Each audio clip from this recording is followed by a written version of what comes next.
Hey everybody, welcome back to the Behind the Screen podcast. I'm John Aljets, and joining me this week is a good buddy of mine. It's Justin Freitas. Hi, my name's Justin. Hey.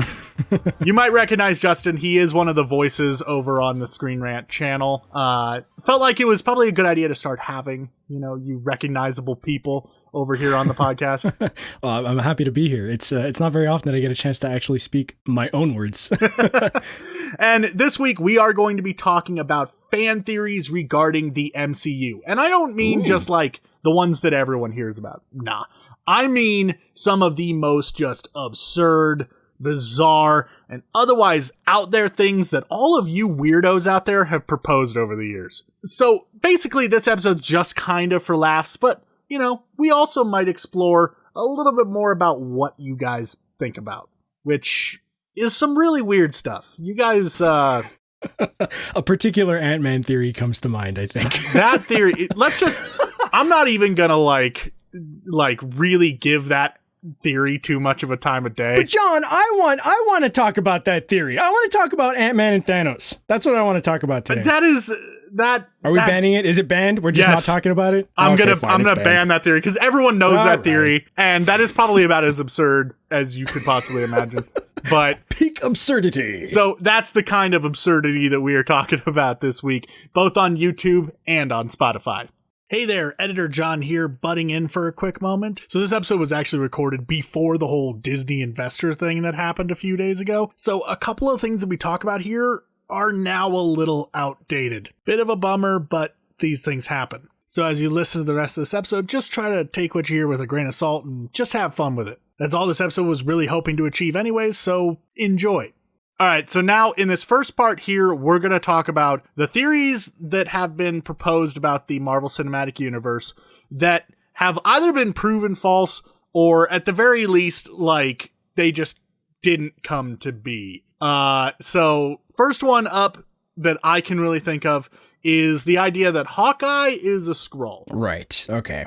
Now, I'm going to group this in with a lot of the fan theories that Endgame was basically going to be a adaptation of the Secret War stuff. And Secret Invasion, you mean? Yeah. Secret Invasion, yes. Yeah, excuse me. No problem. There's so many secrets in Marvel Comics. That is true. There have been retakes of them sometimes. Yes.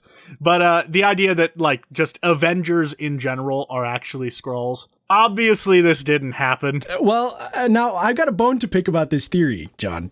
Oh, are okay. Are you taking issue with it being here? Are you still a little bit, okay? I'm going to be honest with you, all right? I read the Secret Invasion arc, the comic arc, right? And I loved it. Oh, everybody's a Skrull as far as I'm concerned. No, for real though, I love this theory because in the comics, they really made you feel like everybody could be a Skrull. And thinking that could still be the case in the Marvel Cinematic Universe it brings me so much joy for the future of the franchise, because if they ever do decide to adapt Secret Invasion, it's so easy to just throw us right into it. While I agree with you in that I think that it would be incredibly cool to see, I think the fact that the Skrulls have been confirmed to kind of be the good guys in the MCU, ooh, I don't know about that, sort of shuts that down. Now, yeah, you could say oh, maybe they're playing us, or they super are. or it could be that oh, maybe there's a batch of bad Skrulls out there or something. But I'm putting this here just because I feel like it is the way that the Skrulls have been presented to us now. It is so unlikely that they are gonna go that route, at least unless some big event happens in a future movie that causes the Skrulls to become our enemies. I just don't see it being a thing. I don't know, man. I don't know. If you think about the way that the Skrulls act, especially in the comics, it seems to be the case in the movie as well, right? Well, as far as we know, because we don't really know that much about the Skrulls. The Captain Marvel movie didn't really tell us too much about them, except that they could be shapeshifters. The fact of the matter is, Skrulls are expert infiltrators, and what is the best way to infiltrate somebody, or society rather, than to be their friends? It's perfect. It's perfect. This is stage one of taking over Earth. See, I just don't think from a storytelling standpoint that's the way that they're going to go. I'm not saying you're outright wrong, because I agree with you. Chances are they're not going to do Secret Invasion, but a tiny little sliver of my mind way back at the back of my skull my Skrull skull, is just like, God, come on, do it, just do it. I want to see it so badly. You know, there's a reason why I included it in this section. I think that it's so wildly like unlikely to happen at the very least, unless something, as I said, something major happens. It's just probably not going to happen. But obviously Hawkeye didn't turn out to be a Skrull. He was Ronin because his family got, murked. So poor Velma. Poor Velma. Yeah, no, I agree. The whole Hawkeye as a Skrull thing is completely unreasonable. I will say, if they ever introduce Spider-Woman into the series, into the MCU, then we're going to revisit this. You're going to have me back on this podcast, and we're going to talk about how, hey, John, you were wrong about the Skrulls not being invading. Well, until that day comes, it's going to be seated pretty comfortably right here in the theories that have fine. not been the case. So fine. This one confirmed not. You pop it up onto the screen there. Not just like a giant false. Why are you giving me more work? Fair enough. The next theory that I wanted to talk about was the idea that heroes who got snapped away at the end of Infinity War were not going to come back, but were instead going to continue their existence in a separate universe, basically serving as a soft reboot for the MCU. I understand the idea behind this theory. Yeah, there's some logic there. Yeah, and I'll admit I never heard this one before. This is new to me. This one was interesting because as Endgame was coming up, we were coming to the end of a lot of actors' contracts. True, that's fair. And so the idea that they had was, oh, well, this is a way to continue the MCU without having to kill off these characters. Right. And also not have to, deal with the constant fan questions of, hey, why didn't Iron Man come and help? Sure, he retired, but the world is in peril. Right, yeah. That kind of thing. Questions we've had since 2012, yeah? Pretty much. Moving these characters to a separate universe, allowing them to continue their stories. And when you look at the people who were snapped away, it was a lot of the new people, a lot of people who were going to have continuing contracts, who we knew were going to have continuing movies. Right, yeah. And the people who were left were a lot of the old guard. Mm-hmm. So, kind of makes sense. I feel like had we not known exactly who would have snapped away, like if it were mostly the old guard who got snapped off and it was mostly left to the new actors, I would have easily said, like, yeah, this is possible, but likely what would have happened was we'd see the multiverse become a thing at that point, and then we would have new actors taking up these characters' roles in a separate multiverse, which would then eventually meld together. So they could keep these same characters all together, but we would have new actors taking the reins. Well, that's funny that you mentioned that, because there's another theory that kind of goes hand in hand with this one. It also deals with actors' contracts and how to solve that.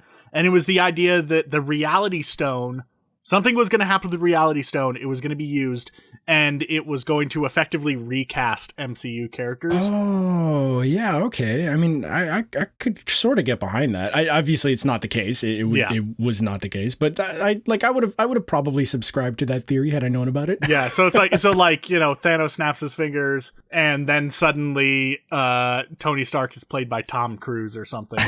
Suddenly Chris Evans is replaced with Chris Pines. Yeah, basically.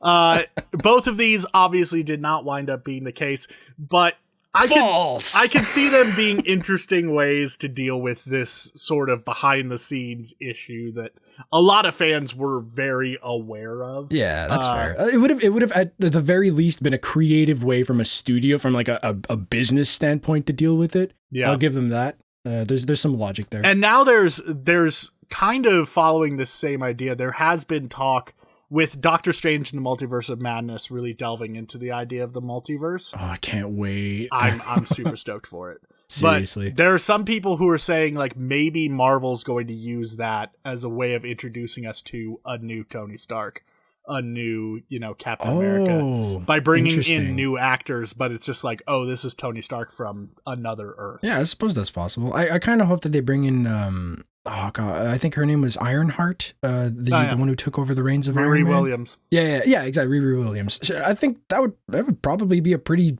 sweet way to go. A sweet way to go if they actually decided to like bring in a new Iron Man. However, I still think that the Young Avengers is what Marvel's got their sights set on. Yeah, and I think we're gonna get Iron Lad more than anything. Yeah, with what's his case, Harley Keener, I think. Exactly. Is the kid's name. What? Why else would he have been in Endgame, right?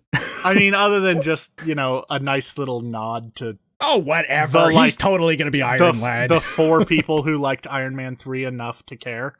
Yikes.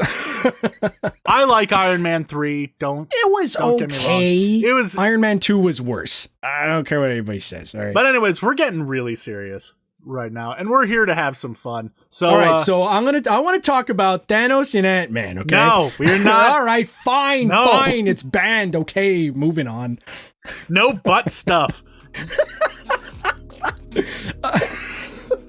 All right, fine. You don't want to do. You don't. No, I don't want to continue. How about you give me a theory that does not involve Thanos' posterior? Okay, fine. Here, let me. This is from user Dave Morbid on Reddit. This is 5 years ago. All right. This is before we knew when the what was it? The soul and sorry, I'm looking at the items here. Okay, I'm just gonna jump into the theory. Right. He suggested, and I remember this being a popular theory, that if you took the first letter of all of the items that the Infinity Stones were a part of, you would get the abbreviation for Thanos' name, right? So you had the Tesseract, T, H was unknown at the time, A, Ether, N, unknown at the time, O, Orb, and S, Scepter. And boy, were they wrong. Well, I mean, like, let's that think wasn't about this. even a thing. H could be heart for the soul. Oh, come on. I guess. All right, what was N then? And then N. I didn't think about this one. N was the time, right? So it was the Eye of Agamotto. Necklace. Right? Crap, John. I think you just broke it. You cracked it. All right, this is confirmed. Oh yeah, wow, no, this one theory. This one doesn't belong in this episode. Throw this out. Oh yeah, sorry, cancel this. It totally works. Anyways, one last theory for this section. We have the idea that the snap didn't actually happen. So, yeah, okay. Just saying that, you kind of just like, what? But follow with me here. The idea is that everything from the bulk of the Battle of Wakanda through Endgame was an alternate reality created by Wanda Maximoff so that she could live out her days with Vision in peace. But so the idea is that Vision didn't actually die, that basically everything from the minute the Vision is on the table through what we see in the movies just didn't happen. Could you imagine fictional? Could you imagine the outrage that everybody would have had if it turned out that the entire battle with Thanos, the whole battle of Wakanda, all the end of Endgame was a cop-out like that? Fans love those kind of cop-outs. They talk about them all the time. Everything has the "it was a dream" theory. Oh, I guess you're right. So whether or not they would like it if it actually happened, fans love to talk about it. But the idea is that it's kind of like a pre-Endgame version of WandaVision, because it seems to be kind of like what we're getting with WandaVision is a sort of alternate reality where Vision's alive. I think the entirety of Phase 4 is going to be House of M, and I think that's ultimately what's going to happen. We're going to be talking about that. You hold on to the thoughts for that. That's coming up. Okay, so we just talked about theories that, on the whole, have basically been disproven, or at the very least, like, their time has ended. So now let's talk about things that could be the case. Probably not, because you guys are insane, but still could be true. We don't know yet, because they have not come to pass.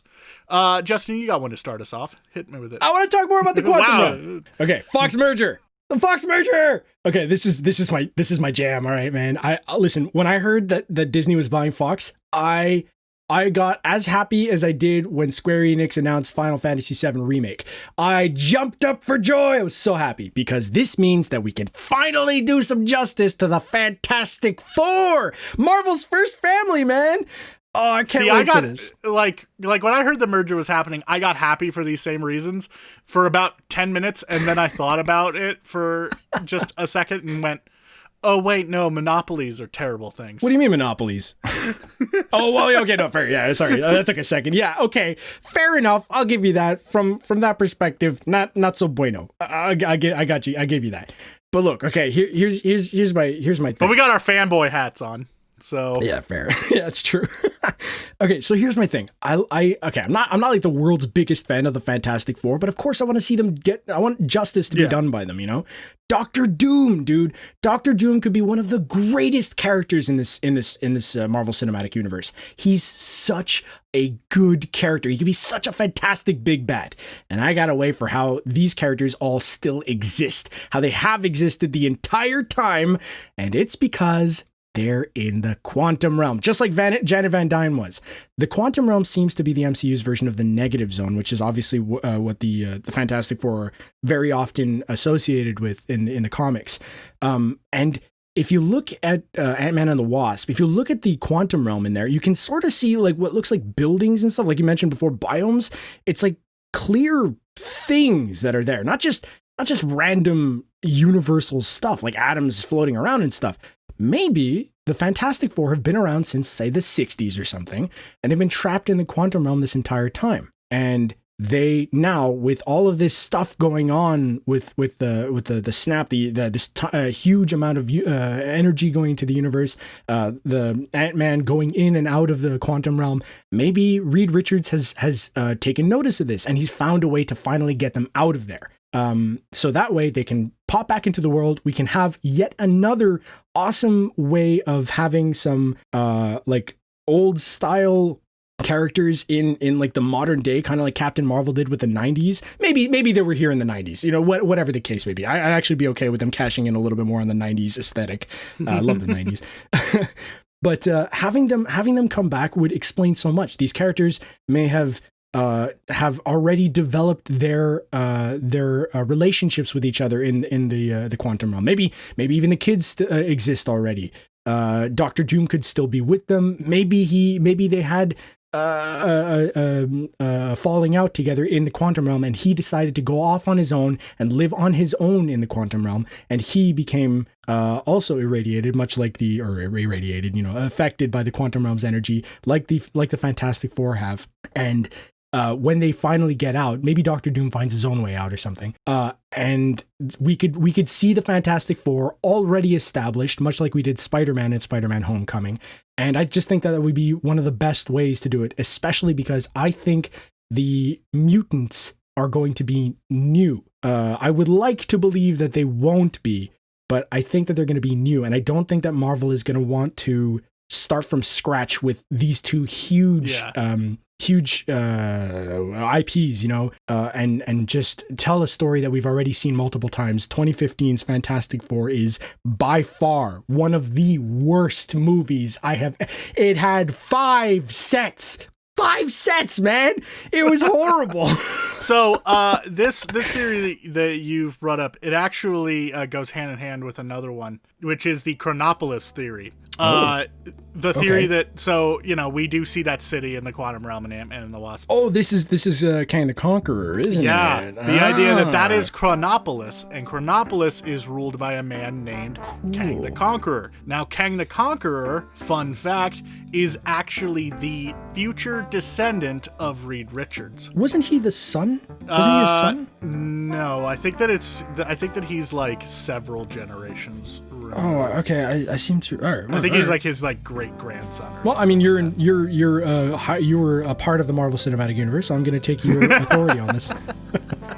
I've certainly talked about it enough that I could probably. I've especially talked about this theory. I think I've done like 5 or 6 videos about this. Oh wow, okay. At this point, but yeah, it's Nathaniel Richards. Right. He was a descendant of Reed Richards, and he basically decided, you know what, I'm just gonna rule everything. And when he says everything, he doesn't mean just this one universe, this one point in time. He means I'm gonna rule all of it. He tries to rule the entire multiverse. And not just that, all the timelines too. Yeah. So he could potentially be a future big baddie. I think he likely will be.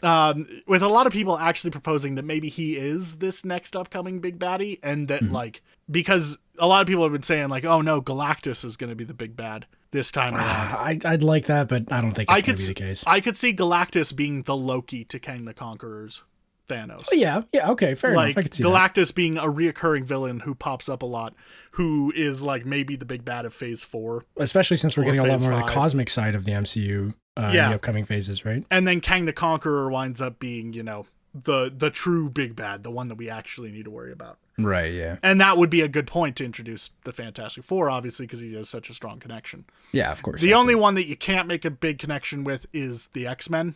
Bringing them into this, it doesn't make as much sense. But I got a theory about that one too. Yeah, we're gonna hit on that. Yeah, I know. Which actually, let's hit on that right now. Right. The idea that WandaVision is going to basically be a reverse House of M. Right. Where instead of no more mutants, she's gonna say, let there be mutants, and then create mutants. Eloquently put, John. Yes.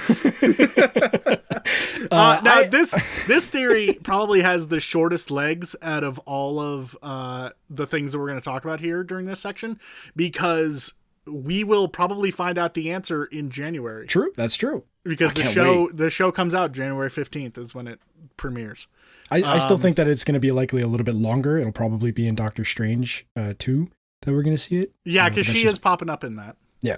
She's co-starring, if I'm not mistaken. So she's got like a titular role. At the very least, she's in it. That's exactly. That's what we know. Yeah. But yeah, just basically the idea is that show, what happens in it is going to lead to mutants being. I think that is definitely going to be the case. I mean, the MCU has managed to pull off some like really absurd things in the past. It has. So it's true. Yeah. Why not? Let's just do that. And you know what? While we're at it, let's do another absurd thing. Hit me with it. Here's a theory. So we were talking a little bit ago about the Sony Disney deal. Right. And for those of you who aren't aware, the new version of that deal, as it's been reported, only gives us one more solo Spider-Man film in the MCU. Don't say it so. And only one more Spider-Man team up. No. Now, we don't know what's happening with the Spider-Man team up. We haven't heard anything about another Avengers film or anything like that.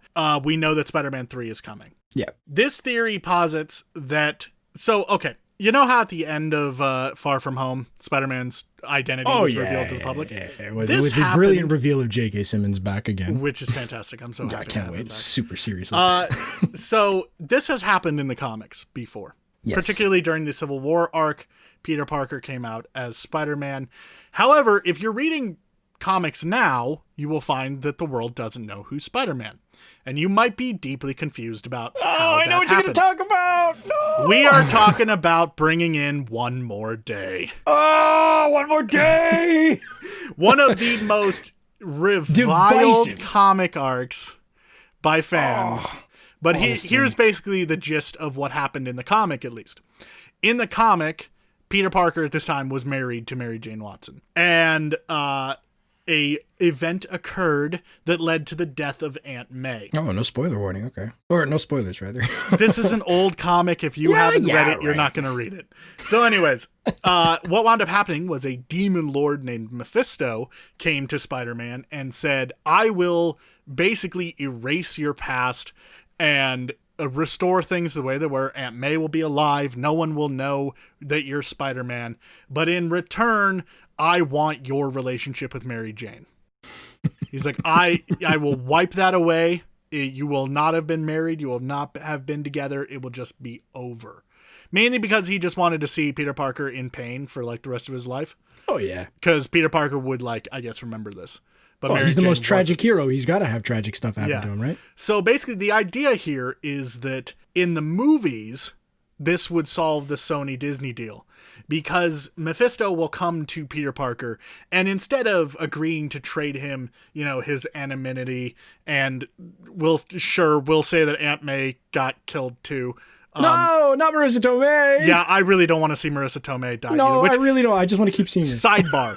Sidebar. For those of you saying that hot Aunt May is ridiculous, I'm going to throw this out there. Marissa Tomei is an appropriate age to be a teenager's aunt. Totally is. She just happens to be super hot. Someone's aunt shouldn't be 80 years old.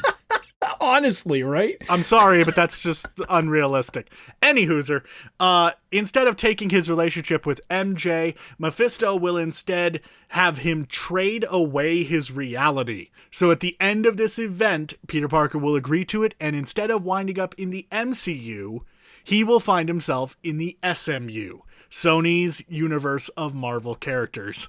And that is how Spider-Man will be brought into the Venomverse, as it's been called. Yeah. So that's an absurd idea. It is an absurd idea, but it's definitely the most likely one. Sony's been playing really nice with Marvel right now, but I don't think it's going to last. I think that revised deal was the last we're going to see. Well, so we're going to touch upon, we have another section coming up here where we're going to talk about our own theories. Okay. And I have a theory that's going to address this that I think works better. But yes, there will need to be eventually something that's going to, there needs to be some explanation, because Sony said that they want Tom Holland Spider-Man specifically to face off against Venom. Oh. But for that to happen, because Kevin Feige has been very clear that Venom is not in the MCU. Right. For that to happen, Tom Holland Spider-Man has to leave the MCU. Right, but that doesn't mean that we have to be without a Spider-Man in the MCU, because I know a certain other Spider-Man who exists in the MCU. We're having like a galaxy brain moment where we're like connecting our thoughts. We're going to touch on that. We're going to get to that. Right, okay. We're going to get to that. Little teaser, but all right. Okay, so we've just spent the last little while talking about all of your guys' just insane thoughts on the MCU. So now it's time for us to go a little crazy ourselves. You know, just in spirit of all the just bonkers stuff that's been thrown out today. So these are our own theories. So all credit goes to us. If sound of that. If other people have posed these theories before, I apologize. I was not aware of it, but I'm going to take credit for these, at least for mine, and you can take credit for yours. But I will go first on this one. And basically, my theory, as we were talking about a little bit ago, we have this issue where Spider-Man is gonna have to be in the SMU, right? Yeah, here at some point. But my theory posits that it has been Sony and Disney's plan all along that they aren't going to remove Tom Holland Spider-Man from the MCU. Okay. Not entirely, at least. So. Interesting. You know the movie Into the Spider-Verse? Oh, one of my favorite movies. I love that movie. Freaking love Into the Spider-Verse. So good. This theory that I have, which this might be a little absurd, but the idea that I have is that movie's very existence is part of a calculated plan by not just Sony, but Disney as well, to introduce moviegoers to the idea of having multiple versions of the same character existing at the same time. Yes! So basically, my idea is that Spider-Man 3 is going to be a live-action Spider-Verse. Oh, it's going to give us... I agree. It's going to give us Tom Holland. It's going to give us Andrew Garfield. It's going to give us Tobey Maguire. That's going to be great. But it's also going to give us some more Spider-Men. Give us Miguel O'Hara. I want to see 2099 Spider-Man. Yeah, dude, I love 2099 so Spider-Man. That's my favorite version of Spider-Man. It's excellent, and I love that costume. Yeah, oh my gosh, so good. And his I also like his white suit costume as well. Oh, it's so cool too. Cool. I love it. Yeah. Anyways, yeah, we're going to get those, but we're going to get a Spider-Man who exists in the SMU already. So, if you watch the Morbius trailer, you will see that there is a bit of graffiti in one shot of Spider-Man on a wall. Now, if you go with the theory that Spider-Man is going to exit the MCU and enter the SMU, this graffiti doesn't make a ton of sense. True. Because in that situation, Spider-Man doesn't exist at that point. Not in this universe. Right. So, the idea that I have is that Spider-Man 3 is going to introduce us to a Spider-Man that already exists within the SMU. Maybe he's also played by Tom Holland because, I mean, multiple universes, it could be the same guy. Right. You know? So we're going to find ourselves in a situation where there are now two Spider-Men who are separate, but the same, effectively. We're going to have Tom Holland playing two Spider-Men at the same time. Very cool idea. And maybe if Marvel wants to avoid confusion between the two, they will keep Tom Holland Spider-Man in the MCU, but they will shift their Spider-Man focus to Miles Morales. I hope so badly that will be the case. I think really any way that you slice it, one of the universes is getting Miles Morales. Okay, but wait, I've got I want to address something in your theory. Okay, maybe okay. just a tiny little alteration. Okay, so in the Morbius trailer, we clearly see Michael Keaton is in it, right? Yeah. And I believe it's confirmed that he's playing Adrian Toomes. I believe it's all but confirmed. It's pretty much like we're all pretty much aware, but they aren't saying 100% that that's who it is, but it's like painfully obvious that that's who it is. Right. He's even wearing the same white jumpsuit that we saw at the end of Homecoming. Like it's the same dude. Yeah. Look, it's Adrian Toomes. It definitely Vultures and Morbius. Now, okay, here's my alternative theory to what you said, okay?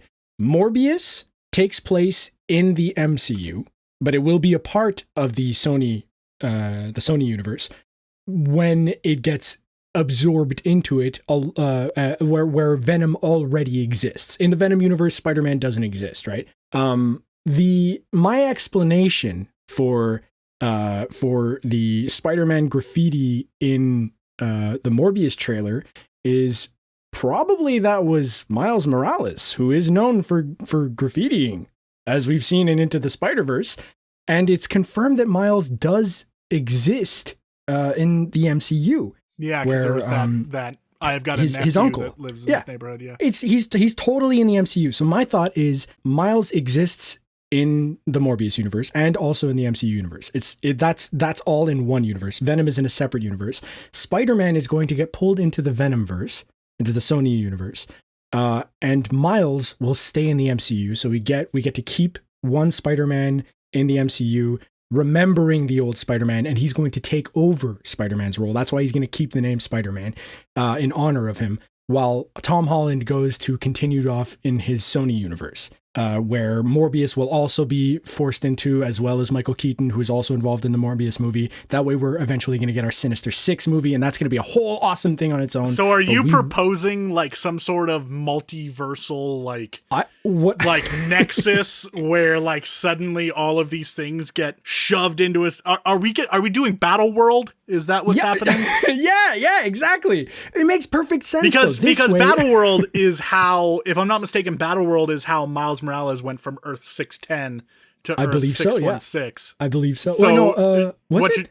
Because he went from the Ultimate Universe to the mainline universe now. Yeah, that's right. So are you saying that we're going to get something but in reverse, where suddenly like Spider-Man is going to be in the mainline universe and then Battle World happens and it splits him off to the SMU? Maybe. I think it'd be cool. I think it'd be really cool, don't you? I think either of these solutions are insane.